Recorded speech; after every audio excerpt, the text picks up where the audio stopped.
What's going on, guys? Asian White Dragon here. So this is a deck profile for the Aggressive Chaos that a few people asked me to show off, and it's similar to the Chaos deck that I showed a while ago, but this is more for Dueling Network. This one's like super against meta as far as I do play 3 maxi in this one.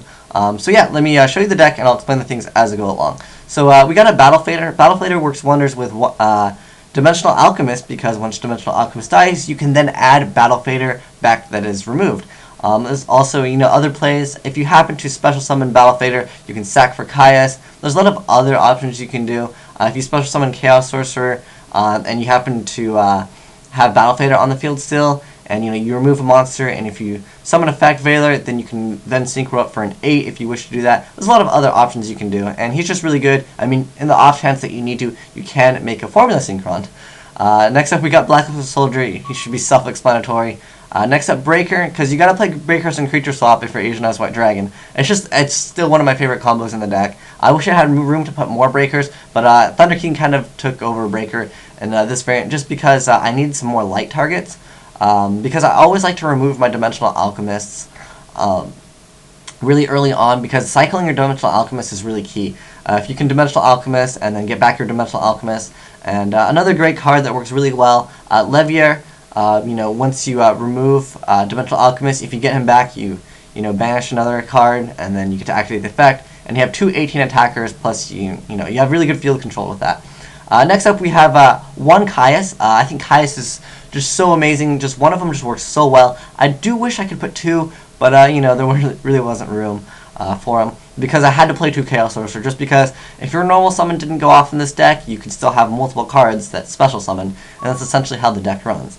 Next up, we got Dark Arm. Works really easy because you can just go Tour Guide to Sangan, and then you search out a Tour Guide if you want. Or usually you'll be going for Dimensional Alchemist though. But yeah, it's just really easy to get Dark Armed out. Plus, when you remove Gores, and you can get Gores back with Dimensional Alchemist, as you can Gores multiple times in one game, you basically win. Like it's difficult to deal with the Gores multiple times. But yeah, then next up we got 3 Dimensional Alchemists, and he's basically how the deck runs. Like D-Prison doesn't hurt the deck at all. You just attack every turn, and that's why I like this deck. It's so aggressive. You don't really have to play conservatively at all. I mean, you'll still have cards in your hand, and you'll still be attacking, so you can keep a large hand, and you can still play really aggressive, and that's kind of rare for any deck to do, because some decks, you need to use all of the cards in your hand to get a big push, or make any plays, but this deck is really good at that. Next up, we got 3 Veilers to help out with the lights. Also, relatively good. Works wonders with Chaos Sorcerer as well, because if I summon Chaos Sorcerer and I remove your monster, and then I summon Effect Veiler, and then I go into Arcanite Magician, because this guy over here is a spellcaster, and not that Effect Veiler isn't a spellcaster also, but yeah, you just make Arcanite, and then it's just really good from there.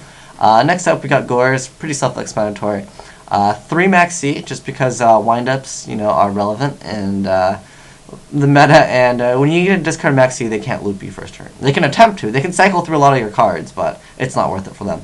Next up, we got a Sangan, and got the Tour Guide Sangan, because that's kind of how Tour Guide works. And then we got double Thunder King. I did wish I could play 3, but sometimes when your opponent has a bigger monster, and that's quite easy to do now in Yu-Gi-Oh! Thunder King just isn't as good anymore when you don't get to go first. If you get to go first and you summon Thunder King, your opponent is like, oh, yeah, it's kind of difficult to deal with. But yeah, next up, we talked about the Tour Guides with the Sangan, really easy. And then you guys know how I love Tragodia. Tragodia is just really good. I mean, you just drop him, because you'll always have cards in your hand in this deck. You usually have at least 4. And yeah, Tragodia is just a solid card. Next up, we got Dark Hole, Heavy Storm, Reborn, pretty much the staples. I do wish I could put Mind Control in here, but I really didn't want to take out anything. If anything, perhaps a Veiler or a Maxi, but there really wasn't any room, just because people like to use effects a lot on Dueling Network mostly, and it is kind of a monster format here, and you really do need these hand traps. Next up, we got 3 Duality, just to make the deck way more consistent. You don't need to special summon every turn in this deck, and when you get to summon Dimensional Alchemist, activate effect, and just end your turn, and perhaps have a Trag ready for when Dimensional Alchemist dies. It's just really good. And then we got 2 Call of the Haunted. Call of the Haunted is used basically to get back Dimensional Alchemist if he gets warning, because people warning Dimensional Alchemist all the time, and then you're like, it's cool, I'll just Call of the Haunted him, and then I'll get my stuff. Anyways, plus it's a good trainable to when they MST and you have Dimensional Alchemist in the grave. And also another good card to get back Sangan, so you get extra searches. You can get back your Chaos Sorcerers and BLS if they were special summoned properly, so that's another reason why I'm running it. But yeah, so Call of the Haunted, I feel it's pretty solid. I wish that there was other good cards that I could play in here, like a Lila, so I can at least pop one. But Lila just, there was no room essentially. And then we're running the 3 Solemn lineup, Torrential Tribute and Trap Dust Shoot, and lastly, 2 creature swaps.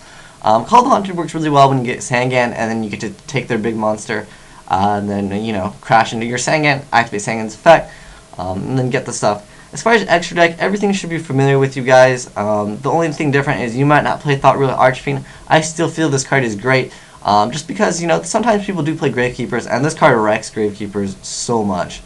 Then, nothing out of ordinary. I mean, you might not play Acid Golem. You might not be playing Utopia, because it's kind of difficult to make in this deck if you're not playing Mind Control. But you do use Levier. That's the main card that you'll get back. But you don't really need 2. I do recommend 2 though, but sometimes you don't really necessarily need it, because basically I always go Tour Guide into Sangan, and then I leave Sangan on board. I never exceed with it unless I need to. From there, I usually just leave Sangan there, and then once it dies, I grab another Tour Guide, and then with that Tour Guide, I'll grab another Tour Guide, and then I'll make Levier. Or if Tragodia happens to be on the field and you have to have level 3 monster, and I have one in my hand, I can do that as well. But pretty much, if you Levier successfully once, you pretty much have really good field control. Although I will recommend you playing it 2, just to see your playstyle. I really just wanted to fit Thought Ruler Archfiend in. He could be taken out for your other Levier, because you might not like Thought Ruler Archfiend. But at my locals, there are 2 people that play Gravekeepers, and once you summon Thought Ruler Archfiend, there's no more Deep Prisons that you have to worry about, and he's just overall solid. But anyways, this has been my deck profile for my Aggressive Chaos. If there's any suggestions, let me know in the comment section below. But thanks for watching, guys. Asian Eyes White Dragon, signing out.